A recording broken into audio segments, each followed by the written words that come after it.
Perhatikan rumus 2 yang warna hitam. Di rumus 2 warna hitam, di situ dapat kita lihat ada mem sukun setelahnya huruf ya. Perhatikan media gambar di layar. Huk.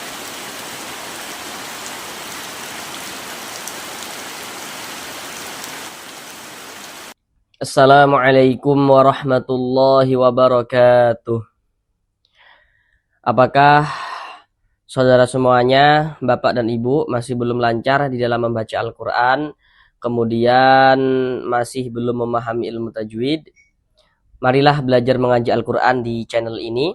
Di sini kami akan berusaha untuk membantu saudara semuanya, baik Bapak dan Ibu yang sudah lansia maupun saudara yang masih muda, yang kiranya memiliki permasalahan, belum lancar dalam membaca Al-Quran, kemudian belum memahami ilmu tajwid Al-Quran, maka di sini kami akan berusaha untuk membantu saudara semuanya agar dapat dengan mudah dalam memahami ilmu tajwid Al-Quran, guna untuk memperbaiki, untuk melancarkan bacaan Al-Qurannya. Jadi nantinya untuk membaca Al-Qurannya akan kami bacakan dengan pelan-pelan, supaya mudah untuk diikuti, sehingga dapat melatih bagi yang belum lancar agar bisa segera lancar membaca Al-Qurannya. Kemudian untuk ilmu tajwidnya juga akan kami jelaskan dengan pelan-pelan, supaya dapat langsung bisa dipahami dengan mudah, guna untuk memperbaiki bacaan Al-Qurannya. Baiklah, tanpa perlu berlama-lama, langsung kita mulai belajar mengaji Al-Quran kita. Marilah bersama-sama kita lanjutkan kembali belajar mengaji Al-Quran kita dengan penjelasan ilmu tajwid yang akan kami jelaskan dengan pelan-pelan, yang harapannya semoga ilmu tajwidnya dapat langsung dipahami dengan mudah, supaya dapat membantu untuk memperbaiki bacaan Al-Quran daripada saudara semuanya, Bapak dan Ibu yang kiranya masih belum memahami ilmu tajwid Al-Quran dan masih belum lancar di dalam membaca Al-Qurannya. Sekarang ini kita masuk pada surah Al-Waqi'ah ayat yang ke-55 dan juga ayat yang ke-57. Sekarang mari kita baca bersama-sama terlebih dahulu dengan pelan-pelan, baru setelah itu sama-sama kita pelajari tajwidnya dengan pelan-pelan seperti itu. Bismillahirrahmanirrahim. Fasharibuna syurbal him. Hadza nuzuluhum yaumaddin.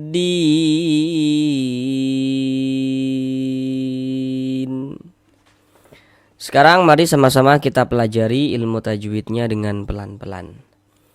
Yang pertama di sini sya dibaca panjang. Sya. Perhatikan media gambar di layar. Di situ ada bacaannya rumus mad tabi'i atau mad asli. Yang perlu untuk kita ingat ya, langkah awal untuk kita dapat menguasai panjang pendeknya bacaan di dalam Al-Quran, maka hal yang pertama yang mendasar yang harus perlu kita ingat adalah jumlahnya huruf mad. Huruf mad itu berjumlah 3. Apa saja huruf-huruf mad itu? Yang seperti yang warna-warna hitam itu rumus 1 warna hitam, rumus 2 warna hitam, rumus 3 warna hitam. Nah itulah huruf-huruf mad. Pertama rumus 1 yang warna hitam, huruf ya sukun sebelumnya adalah harokat kasroh. Jadi kalau ada huruf ya sukun sebelumnya harokat kasroh, maka huruf yang memiliki harokat kasroh dibaca panjang. Huruf mad yang kedua seperti yang di rumus 2. Huruf waw sukun sebelumnya harokat dhammah. Jadi kalau ada huruf waw sukun sebelumnya harokat dhammah, maka huruf yang memiliki harokat dhammah dibaca panjang. Huruf mad yang ketiga seperti yang di rumus 3 warna hitam, huruf alif sebelumnya harokat fathah. Jadi kalau ada alif sebelumnya ada harokat fathah, maka huruf-huruf yang memiliki kalau ada alif sebelumnya harokat fathah, maka huruf yang memiliki harokat fathah dibaca panjang. Seperti itu. Nah, kemudian nanti di dalam Al-Qur'an ya, untuk menunjukkan tanda panjang, huruf-huruf mad itu bisa ditulis dalam bentuk seperti yang warna-warna hitam itu. Jadi tampak dia huruf madnya. Nah, ditulis huruf madnya itu ditulis tampak jelas kelihatan huruf madnya. Ada alif sebelumnya harokat fathah gitu ya. Ada waw sukun sebelumnya harokat dhammah, ada alif sebelumnya harokat kasroh. Kemudian selain daripada tampak ditulis dalam bentuk-bentuk huruf mad yang warna-warna hitam itu, untuk menunjukkan tanda panjang juga bisa ditulis dalam bentuk seperti yang warna-warna hijau itu. Misalnya rumus 3 yang warna hitam, huruf alif sebelumnya harokat fathah. Nanti tuh bisa tuh untuk menunjukkan tanda panjang, dia tidak kelihatan huruf madnya, tidak kelihatan huruf alif sebelumnya harokat fathah, tidak kelihatan, tapi ditulis dalam bentuk seperti yang warna hijau, yakni harokat fathah berdiri berbentuk alif kecil di atas huruf seperti itu. Jadi yang warna-warna hijau itu pada dasarnya sama dengan yang warna hitam seperti itu. Contohnya kayak gini. Sya ini dibaca panjang. Perhatikan rumus 3 yang warna hijau. Jadi rumus 3 yang warna hijau itu pada dasarnya sama dengan rumus 3 yang warna hitam. Jadi yang warna hitam ditulis dalam bentuk seperti yang warna hijau. Nah, seperti itu. Jadi kalau kita membaca Al-Qur'an ya, membaca Al-Qur'an bertemu dengan huruf, di atas huruf tersebut ada tanda seperti ini. Tanda harokat fathah berdiri berbentuk alif kecil seperti ini. Harokat fathah atau tanda baca fathah kan dia baris satu miring di atas huruf seperti ini. Tapi kalau harokat fathah bentuknya berdiri seperti ini, berbentuk alif kecil seperti ini, maka ini menandakan nih huruf kalau di atasnya ada tanda seperti ini dibaca panjang. Sehingga sya dibaca panjang. Mad tabi'i panjang 2 harokat sesuai dengan rumus 3. Kemudian huruf ra memiliki harokat kasroh. Huruf ra memiliki harokat kasroh. Jadi kalau ada huruf ra memiliki harokat kasroh, baris satu di bawah huruf ini harokat kasroh namanya atau tanda baca kasroh. Huruf ra memiliki harokat kasroh, maka huruf ra dibaca tipis, dibaca tarkik. Tipis kan huruf ra-nya. Fasyaribu, bu dibaca panjang. Perhatikan rumus 2 yang warna hitam. Di rumus 2 warna hitam di situ dapat kita lihat ada waw sukun sebelumnya harokat dhammah kan. Di bawah harokat dhammah tuh ada titik-titik kan. Nah, titik-titik di sana tuh letaknya huruf yang dibaca panjang. Jadi kalau ada huruf waw, contoh dalam bacaan tuh seperti ini. Kalau ada waw sukun, ada huruf waw, ada tanda sukun nih, waw sukun atau waw mati. Huruf sukun dengan huruf mati itu maksudnya sama saja. Ada huruf waw sukun sebelumnya ada ini nih, ada harokat dhammah. Maka huruf yang memiliki harokat dhammah ini kita baca panjang. Sehingga bu dibaca panjang. Mad tabi'i panjang 2 harokat. Nah, syurbal him. Kalau ada huruf ra sukun, ini huruf ra ini tanda sukun tuh seperti ini, huruf ra sukun atau huruf ra mati. Huruf ra sukun sebelumnya harokat dhammah, maka huruf ra sukunnya dibaca tabkhim, dibaca tebal. Sehingganya pangkal lisan kita naik terangkat ke atas ketika kita mengucapkannya. Tebalkan huruf ra-nya. Syurbal him. Ada alif lam setelahnya huruf H. Kalau kita membaca Al-Quran bertemu dengan huruf alif lam yang letaknya jajar seperti ini. Ini huruf alif lam letaknya jajar kan. Maka di situ akan terjadi hukum tuh. Akan terjadi hukum tajwid kalau tidak alif lam syamsiyah ya alif lam qamariyah begitu. Ini alif lam setelahnya huruf H. Nah, huruf H ini yang harus kita ketahui. Dia huruf syamsiyah atau huruf qamariyah begitu. Perhatikan media gambar di layar. Kalau ada huruf alif lam, kemudian setelah huruf alif lam bertemu dengan salah satu daripada 14 huruf yang di samping itu, maka hukumnya alif lam qamariyah. Huruf H termasuk salah satu huruf qamariyah kan, daripada kumpulan huruf yang 14 itu kan.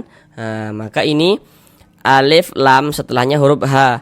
Dikarenakan huruf H ini huruf qamariyah, maka ini hukumnya alif lam qamariyah. Alif lam qamariyah itu disebut juga dengan izhar qamariyah karena cara membaca huruf lamnya dibaca jelas begitu. Terbaca dia dengan jelas. Balhim begitu. Kemudian him dibaca panjang. Ini namanya adalah mad arid li sukun. Namun pada awalnya namanya mad tabi'i. Mengapa begitu gitu kan? Nah, jadi perhatikan lagi rumus. Sekarang perhatikan rumus 1 yang warna hitam. Rumus 1 warna hitam. Di rumus 1 warna hitam pada media gambar di layar itu ya dapat kita lihat di situ. Ada huruf ya sukun sebelumnya harokat kasroh. Di atas harokat kasroh tuh di atas tanda baca kasrah tuh ada titik-titik di atas itu. Nah, titik-titik itu letaknya huruf yang dibaca panjang. Jadi kalau ada huruf ya sukun sebelumnya harokat kasrah, maka huruf yang memiliki harokat kasrahnya dibaca panjang. Seperti itu. Nah, contoh dalam bacaan tuh seperti ini nih. Nah, jadi kalau kita membaca Al-Quran itu kita lihat-lihat, kita perhatikan. Kalau bertemu dengan huruf ya sukun, ada huruf ya, ada tanda sukun. Sebelum ya sukun ada ini nih, ada harokat kasrah. Maka huruf yang memiliki harokat kasrah ini kita baca panjang. Misalnya hi dibaca panjang. Mad tabi'i pada awalnya sesuai dengan rumus 1 yang warna hitam. Kemudian mad tabi'inya itu bertemu dengan huruf yang kita sukunkan. Mad tabi'inya itu bertemu dengan huruf yang kita matikan. Mad tabi'i bertemu dengan huruf yang disukunkan. Berubah dia menjadi mad arid li sukun. Panjangnya mad arid li sukun itu boleh dibaca dengan panjang 2 harokat atau 4 harokat atau 6 harokat. Yang terpenting konsisten dalam sekali bacaan. Maksudnya konsisten tuh begini, kalau kita membaca Al-Quran, jika mad arid li sukun kita baca 2 harokat, maka semuanya mad arid li sukun yang kita temui pada saat membaca Al-Quran itu kita baca 2 harokat. Kalau kita baca 4, kita baca 4 semua panjangnya, seperti itu. Ini kan mad arid li sukun nih. Kalau di atas ini kita baca dengan panjang 2 harokat, di bawah kita baca dengan panjang 2 harokat. Kalau di atas dengan panjang 4 harokat, di bawah kita baca dengan panjang 4 harokat gitu. Harus sama dia begitu dalam sekali bacaan. Nah, untuk mad arid li sukun. Huruf yang kita sukunkan atau yang kita matikan mana? Yakni huruf mim.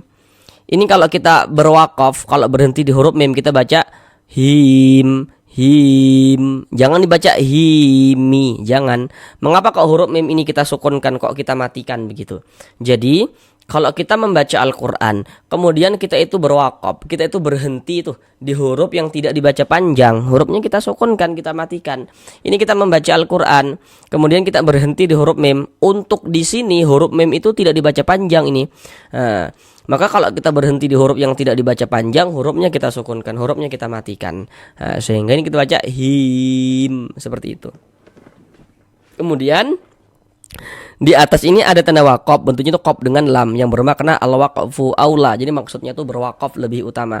Jadi kalau menemukan tanda wakaf seperti ini, maka yang lebih utamanya itu kita berwakaf dulu, berhenti dulu, ambil napas, baru lanjutkan lagi bacanya. Itu lebih utama. Nah, kemudian hadza, ha dibaca panjang. Nah, perhatikan lagi rumus 3 yang warna hijau. Nah, rumus 3 yang warna hijau itu pada dasarnya adalah rumus 3 yang warna hitam begitu. Nah, cuman di sini kan dia huruf alifnya itu dia huruf madnya itu dia tidak ditulis. Nah, jadi kalau misalkan nih kita urai begitu ya. Nah, jadi ha ini dibaca panjang. Kalau kita urai dengan versi yang warna hitam itu, maka di situ ada alif, sebelum alif ada harokat fathah. Di bawah harokat fathah tuh ada titik-titik tuh. Nah, titik-titik di sana tuh huruf H begitu. Karena kan ini huruf H yang dibaca panjang begitu. Nah, begitu. Jadi H dibaca panjang, perhatikan yang rumus 3 yang warna hijau itu ya. Nah, kami ingatkan kembali, rumus 3 yang warna hijau itu sama dengan rumus 3 yang warna hitam. H dibaca panjang, tanda panjangnya ini nih. Nah, karena di atas huruf H ini ada tanda harokat fathah berdiri berbentuk alif kecil seperti ini. Sehingga H dibaca panjang. Mad tabi'i panjang 2 harokat. Za dibaca panjang. Perhatikan rumus 3 yang warna hitam. Nah, rumus 3 warna hitam. Nah, di situ kan dapat kita lihat ya rumus 3 warna hitam itu. Ada alif, sebelumnya ada harokat fathah, di bawah harokat fathah ada titik-titik.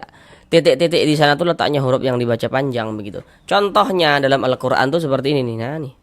Kalau kita membaca Al-Qur'an bertemu dengan alif, ada alif nih. Sebelum alif ada ini nih, ada harokat fathah. Maka huruf yang memiliki harokat fathah dibaca panjang. Sehingga za dibaca panjang. Ada alif, sebelumnya harokat fathah nih. Maka huruf yang memiliki harokat fathah dibaca panjang. Ada alif, di sininya nih harokat fathah. Ini baris 1 di atas huruf harokat fathah atau tanda baca fathah. Maka huruf yang memiliki harokat fathah dibaca panjang. Sehingga za dibaca panjang. Mad tabi'i panjang 2 harokat.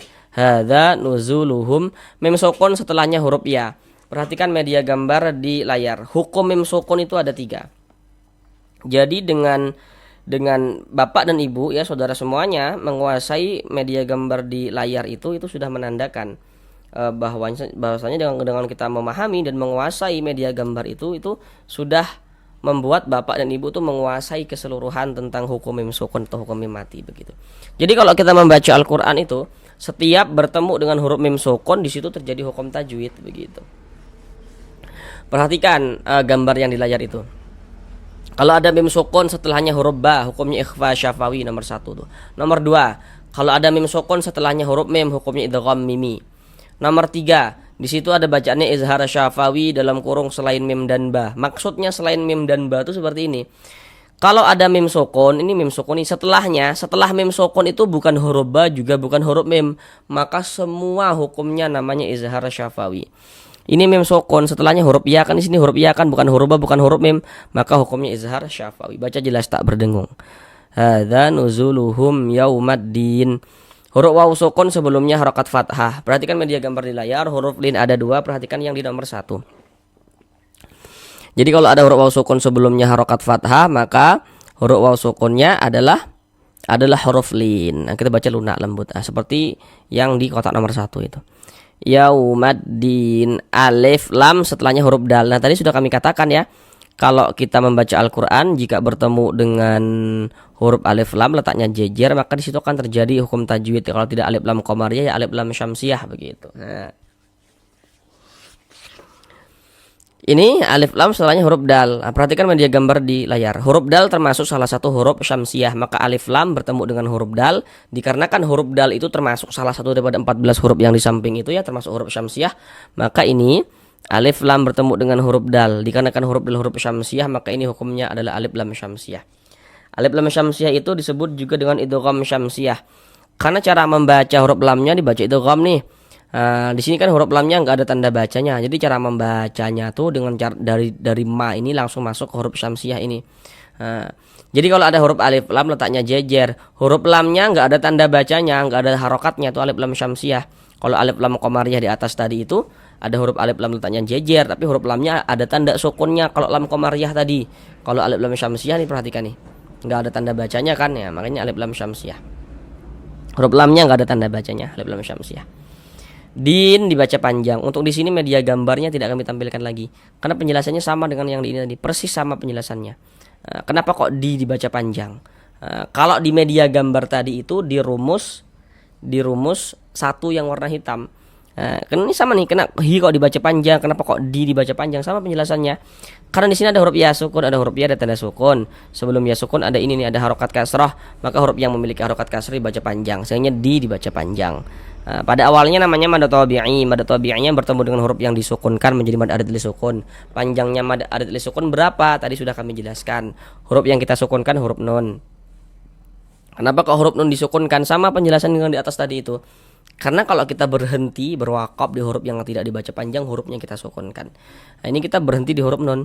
Untuk di sini huruf nun tidak dibaca panjang, ya kita sukunkan. Sehingga kita baca din seperti itu. Kemudian di sini ada tanda waqaf, bentuknya itu qaf dengan lam yang bermakna al-waqfu aula, artinya tadi sudah kami jelaskan di atas. Sekarang mari kita ulang bersama-sama sekali lagi dari awal. Fasyaribuna syurbal him hadza nuzuluhum yaumaddin. Sampai di sini belajar mengaji Al-Qur'annya. Sampai bertemu di pembelajaran yang berikutnya. Assalamualaikum warahmatullahi wabarakatuh.